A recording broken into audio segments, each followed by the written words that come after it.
Hello dear student, welcome. तभी हम लोग डिस्कस कर रहे हैं वर्टिकल बैलेंस शीट। तो वर्टिकल बैलेंस शीट को कैसे सॉल्व करना है, इसके पहले अलग अलग टाइप का सब मैंने सॉल्व कर दिया था, ट्रेंड, कंपैरेटिव, कॉमन साइज। अभी वापस हम लोग वर्टिकल बैलेंस शीट सॉल्व कर रहे हैं। तो ये आपको क्वेश्चन दिया है और ये हमारा फॉर्मेट है। इधर हमें क्या करना है, इधर अपने को सॉल्व करना है। ओके, तो सबसे पहले क्या करना है बच्चा, मालूम है क्या? ये लायबिलिटीज दिया है और ये एसेट्स दिया है। तो अभी अपने को क्या है, दो पार्ट है। ये आपका फर्स्ट पेज है, ये आपका सेकंड पेज है। मैंने क्या किया, कंजेस्ट करके एक ही पेज पे दोनों बना था। ओके, ये आपका लेफ्ट पेज, ये राइट पेज। तो बैलेंस शीट जब भी बनाएंगे, फर्स्ट पार्ट क्या आया था, ये है तुम्हारा सोर्स ऑफ फंड। क्या है, मतलब कहाँ से पैसा आया। ओके, तो सोर्स ऑफ फंड और ये एप्लीकेशन ऑफ फंड, पैसा कहाँ का खर्चा किया। तो सोर्स ऑफ फंड में दो चीजें, एक शेयर होल्डर फंड है, मतलब खुद का पैसा, और एक है बोरो फंड, कर्जे का पैसा।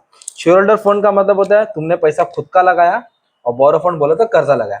तो शेयर होल्डर फंड में सबसे पहले आएगा शेयर कैपिटल। क्या आएगा दोस्त? तो शेयर कैपिटल में तेरा क्या आएगा, इक्विटी शेयर और प्रेफरेंस शेयर। क्या आएगा, इधर लिखेंगे इक्विटी शेयर, क्या लिखेंगे, इक्विटी शेयर, और इधर लिखेंगे प्रेफरेंस शेयर्स। क्या लिखेंगे, आप लोग एग्जाम में फुल फॉर्म लिख देना, 50,000, 30,000। इधर लिखेंगे 50, इधर लिखेंगे 30। अगर मैं इसका टोटल भाग डालूंगा तो कितना आएगा, 80,000। सिंपल। तो इक्विटी शेयर और प्रेफरेंस शेयर कहाँ आएगा, शेयर कैपिटल में आएगा। कहाँ आएगा, शेयर कैपिटल में। फिर रिजर्व सरप्लस में जमा किया पैसा आएगा, general reserve, profit and loss, capital reserve, कोई भी रिजर्व। तो इधर आपको देखो जनरल रिजर्व दिया है, इधर लिखा जनरल रिजर्व, और एक लिखा है प्रॉफिट एंड लॉस, मतलब कंपनी का जमा पूंजी। ये कितना है, 14,000, और प्रॉफिट एंड लॉस कितना, 16,000। अब इसको बाहर मत डालना, जो भी एक्सपेंस रहेगा ना उसको अपन माइनस करेंगे। एक्सपेंस बोलेगा तो एसेट्स के लास्ट में दिया रहेगा, primary expense, share issue expense, discount on debenture, ये खर्चा रहता है, उसको फिक्टिशियस एसेट बोलते हैं। क्या बोलते हैं इसको, तो माइनस होएगा। तो इधर एक ही अमाउंट दिया 3,000, तो इधर लिखेंगे प्रिलिमिनरी एक्सपेंसेस। ओके, तो कितना दिया दोस्त, 3,000। इधर मैंने 3,000 लिख दिया। अब मैं क्या करूंगा, ये दोनों को ऐड करूंगा और उसमें से 3,000 क्या करूंगा, माइनस करूंगा। तो 14 और 16, 30, 30 में से 3 माइनस किया तो 27,000। तो ये मेरा क्या हो गया, माने मैं, ये मेरा हो गया, ये इसको सॉल्व करिए, रिजर्व सरप्लस है ना। अब मैं क्या करूंगा, ये दोनों को ऐड कर दूंगा, किसको, इसको और इसको क्या कर दूंगा, ऐड। तो 80,000 और 27,000, तो ये आया मेरा 1,07,000। तो ये मेरा 1,07,000 है ना, इसको एक नाम दे देता हूं ए। ये मेरा हो गया ओन फंड। क्या हो गया, खुद का पैसा। तो खुद के पैसे में शेयर कैपिटल आएगा, रिजर्व सरप्लस आएगा, और माइनस फिक्टिशियस एसेट। फिर आएगा बोरो फंड। क्या आएगा भाई, बोरो फंड। बोरो फंड बोले तो कर्जा होता है, तो कर्जा बोले तो डिबेंचर्स होता है, बैंक लोन होता है। क्या होता है, जो कर्जा हमने बाहर से अरेंजमेंट किया, ये छोटा मोटा कर्जा है, इसको करंट लायबिलिटीज बोलेंगे। ये दो बड़ा कर्जा है, डिबेंचर्स और बैंक लोन। इधर लिखेंगे डिबेंचर्स, ओके, और एक दिया बैंक लोन, मतलब टर्म लोन, जो भी है कर्जा, ये आउटसाइडर है। एक 10,000 बैंक डिबेंचर इश्यू किया, 25, ये टोटल कर्जा कितना हो गया, 35,000। कितना हो गया, 35। अब ये दोनों को ऐड करेंगे ना तो आपको ये बी है। तो ये ओन फंड, ये बोरो फंड। ओन फंड बोले तो खुद का पैसा, बोरो फंड बोले तो कर्जा।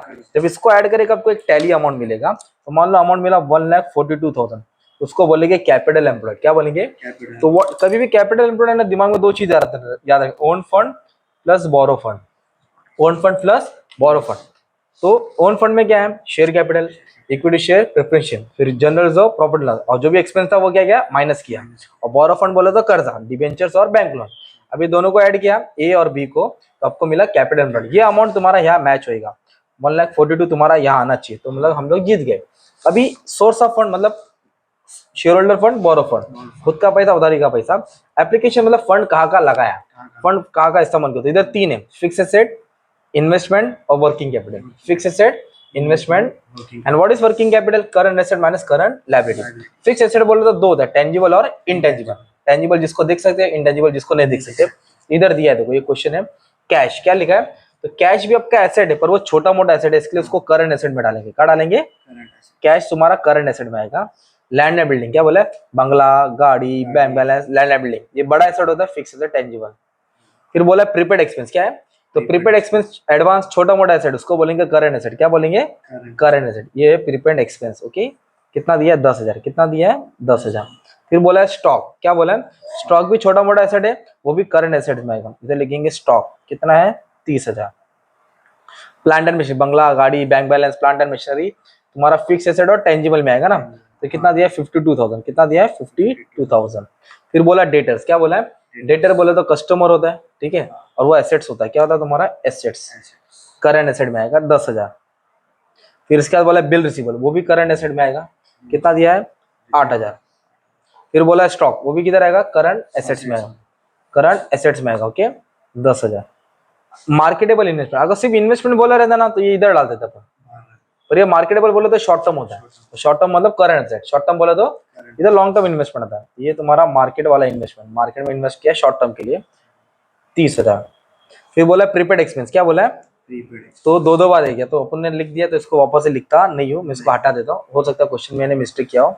एडवांस टैक्स, क्या बोला है, तो एडवांस बोले तो वो करंट एसेट होता है, एडवांस बोले तो करंट एसेट होता है, ठीक है। ये तुम्हारे इतने सारे करंट एसेट है, ये लॉन्ग टर्म एसेट है।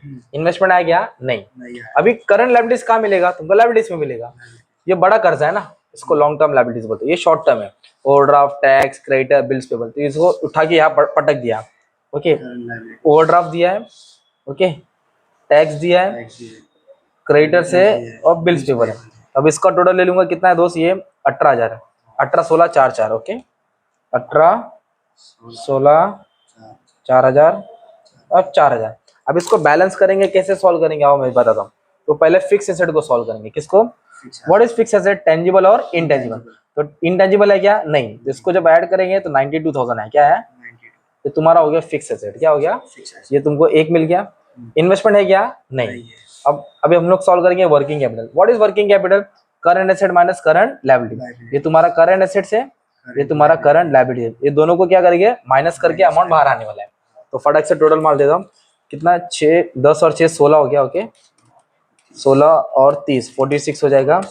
फिर उस पर मान लो 10 ऐड किया और 18 ऐड कर देता हूँ, ठीक है, फिर 10 ऐड कर देता हूँ, ठीक है, 10 के बाद फिर 30 और ये 48 हो जाएगा, ओके, तो ये हो जाएगा 1,22,000, मान लो इसका 1,22,000 आया, और ये कितना है, 18, 16, 34 और 8, ये मान लो आया 42, कितना है 42, और 1,22,000 क्या करेंगे, माइनस करेंगे, तो आंसर है, सॉरी 1,22,000 में से 42,000 माइनस किया, तो आंसर है 80,000, कितना है 80,000।